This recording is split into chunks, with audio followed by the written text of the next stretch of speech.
नमस्कार मित्रों, मैं पंडित गोविंदनाथ तिवारी आप लोगों को भगवान सत्यनारायण के प्रथम अध्याय की कथा सुनाने जा रहा हूँ।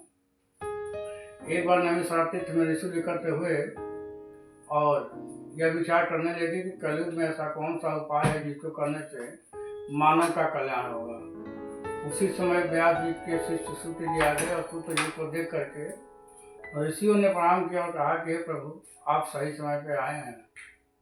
सूत जी ने पूछा कि आप लोग को क्या समस्या है। ऋषियों ने कहा कि प्रभु, हम लोग ये जानना चाहते हैं कि इस कलयुग में ऐसा कौन सा उपाय है और कोई सा व्रत है जिसको करने से मानव का कल्याण होगा।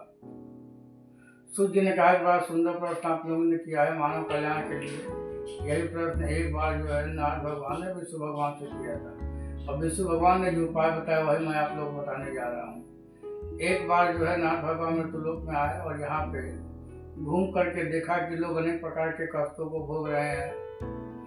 कोई गरीब है, कोई अमीर है, कोई धनी है, किसी का जो है शरीर अपंग है, कोई जो है अनेक प्रकार के कष्टों को भोग रहा है। लोगों के कष्टों को देख करके नारद भगवान को बड़ा कष्ट हुआ और यह सब जानने के लिए विष्णु लोक में गए। वहाँ के जाने पर भगवान विष्णु को प्रणाम किया नारद जी ने। विष्णु भगवान ने पूछा कि हे नारद, कैसे आए हो?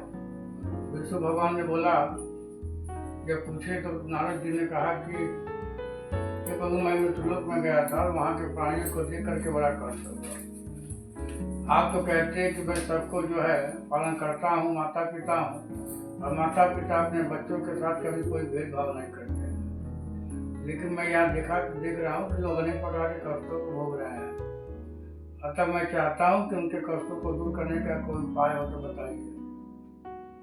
तो भगवान विष्णु ने कहा कि नाथ देखो, हर इंसान अपने कर्मों का फल भोगता है और जो जैसा करता है उसको वैसा ही फल प्राप्त होता है।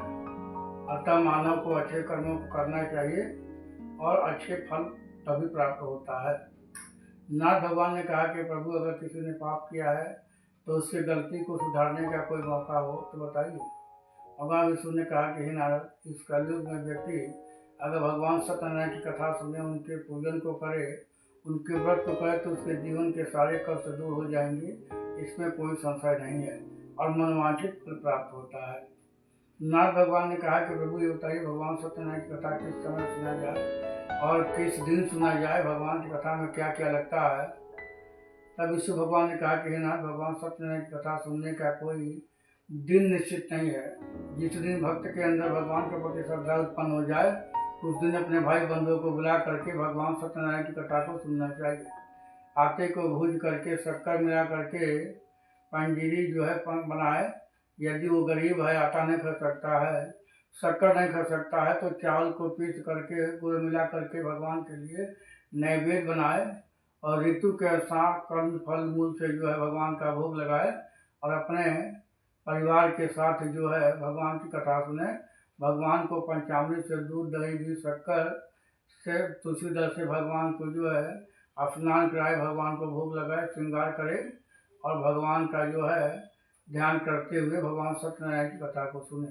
जो प्राणी इस तरह से भगवान सत्यनारायण की कथा को सुनता है, भगवान उसको मनोवांछित फल देते हैं।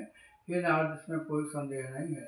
जो व्यक्ति इस तरह से भगवान की कथा में लीन रहता है, भगवान की कथा को करता है, उनके व्रत को करता है, भगवान उसके सारे कष्टों को दूर करते हैं और उसके जो है सारे मनोकामनाओं को संपूर्ण करते हैं। तो हे नारद, इस तरह से जो प्राणी भगवान सत्यनारायण की कथा को सुनता है, भगवान उसके मनोवांछित फल देते हैं।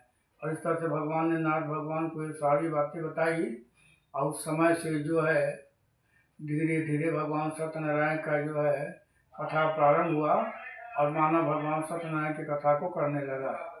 और इस तरह से भगवान सत्यनारायण का प्रथम अध्याय संपूर्ण होता है। नमस्कार।